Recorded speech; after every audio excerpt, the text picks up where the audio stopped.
unidade em Misaya. Imploro vos hermanos en nome de nosso Senhor Yeshua Misaya, que todos falem a mesma coisa e que não haja divisões entre vossos, mas estejam perfeitamente unidos em uma somente e só parecer. Após cumprimentar os coríntios e elogia los por seu crescimento espiritual, Paulo aborda o primeiro dos problemas que afligem aquela igreja, a falta de unidade. Ao longo das epístolas aos coríntios e outras que Paulo escreveu, vemos como ele nos dá diretrizes para resolver esse problema que também pode afetar as igrejas de hoje.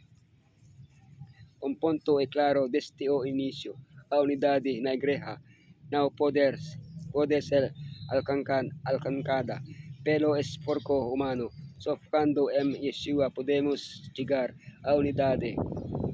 Problemas que causam desunião, divisões e conflitos. Como manter a unidade? Unidade em Yeshua. Sabedoria e maturidade. Serviço e humildade. Respeito pelos líderes. Problemas que causam desunião, divisões e conflitos. Vos imploro, irmãos, em nome de nosso Senhor Yeshua Messiah, que todos falem a mesma coisa, a que não haja divisões entre vós, mas que estejam perfeitamente unidos na mesma mente e no mesmo parecer. Quais eram as divisões na igreja Corintia? Diferentes líderes pasaram por Corinto e cada crente tinha seu pregador favorito, Paulo, Apolo, Pedro. Isso havia chegado ao ponto de provocar conflitos entre eles. Sem perceber que todos pregavam uma mensagem comum, eles focaram em aspectos relevantes. Aos poucos, a vida da igreja foi afetada. A falta de unidade histórica e celebração do sacramento, e eles chegaram a processar uns aos outros em tribunal. Como manter a unidade? Unidade em Yeshua.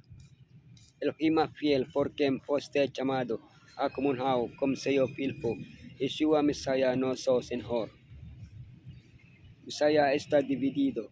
Paulo foi crucificado por vocês, ou foste batizado em nome de Paulo? Com essas perguntas, Paulo quis fazê-los refletir. A unidade só pode ser alcançada tendo Yeshua como nosso Senhor. A unidade não é alcançada aderindo aos pensamentos ou ideias de irmão ou irmã, formando grupos fechados. Mas unidade em Yeshua não é uniformidade. Isso não implica que todos pensamos igual sobre todo ou que todos atuemos da mesma forma. As pequenas diferenças de opinião, os diferentes dons que cada tem quando estão centrados em Messiah, em vez de gerar desunião, geram união. A unidade na igreja só é alcançada morrendo para si mesmo e vivendo para Yeshua. Sabedoria e maturidade. Portanto, o irmãos, não poderia falar a vocês como ao espiritual, mas como a carne, como aos bebês em Messiah. Paulo chama cristãos imaturos, bebês em Messiah, de carnais. Esse tipo de cristão olha mais para as pessoas do que para Yeshua. Quando se dá importância excessiva a alguns líderes, em detrimento de outros, formam-se grupos que dividem a igreja. Isso é fruto da imaturidade. Por isso, Paulo nos convida a alcançar a maturidade em Messiah. Imaturos, maduros, são como crianças, são adultos, se alimentam de leite, tomam alimentos, são carnais, são espirituais, se deixam levar pela opinião dos outros. eles tem discernimento espiritual. Servico e humildade. Portanto, considerem nos servos de Messiah e guardiões dos mistérios de Yeshua de Elohim. Assim como hoje no primeiro século as pessoas estavam divididas por pensamentos políticos, filosóficos e religiosos, como evitar que esse modo de pensar fosse introduzido na igreja, gerando divisão. A atitude do líder tem muito a ver com isso. Os líderes da igreja devem ser claros sobre seu papel como administradores. Eles não são donos da igreja, eles apenas administram para a Messiah. O líder da igreja é Yeshua, todos os outros a lideram como servos de Messiah. O servo que administra deve comportar-se como seu Senhor se comporta, sempre pronto para se entregar humildemente ao serviço dos outros.